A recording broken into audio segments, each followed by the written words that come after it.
അസ്സലാമു അലൈക്കും വറഹ്മത്തുള്ളാഹി വബറകാതുഹു. പ്രിയ ശ്രോതാക്കളെ, ഇന്ന് നമ്മൾ പറയാൻ ഉദ്ദേശിക്കുന്നത് ബേൺസ് അഥവാ പൊള്ളലേറ്റാൽ നമുക്ക് ചെയ്യാവുന്ന പ്രഥമ ശുശ്രൂഷകൾ എന്തൊക്കെയാണെന്നുള്ളതാണ്. ആദ്യമായിട്ട് പൊള്ളലേറ്റാൽ ചെയ്യേണ്ടത് ആ ഒരു ഭാഗം തണുപ്പിക്കുക എന്നുള്ളത്. തണുപ്പിക്കാൻ വേണ്ടി ഒരു 15 അല്ലെങ്കിൽ 20 മിനിറ്റ് റണ്ണിങ് വാട്ടർ, അത് പൈപ്പ് വെള്ളത്തിൽ നമ്മൾ ആ ഒരു ഭാഗം തണുപ്പിക്കാൻ വെക്കുക എന്നുള്ളതാണ് ആദ്യമായിട്ട് ചെയ്യേണ്ടത്.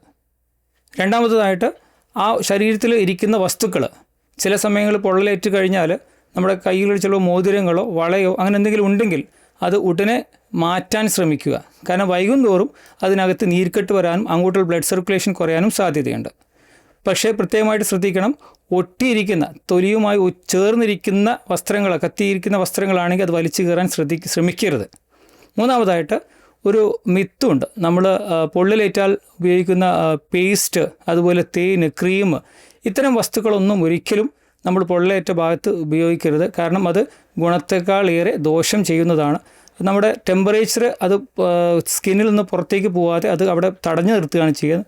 അതൊരിക്കലും ചെയ്യാതിരിക്കുക. അസ്സലാമു അലൈക്കും വറഹ്മത്തുള്ളാഹി വബറകാതുഹു.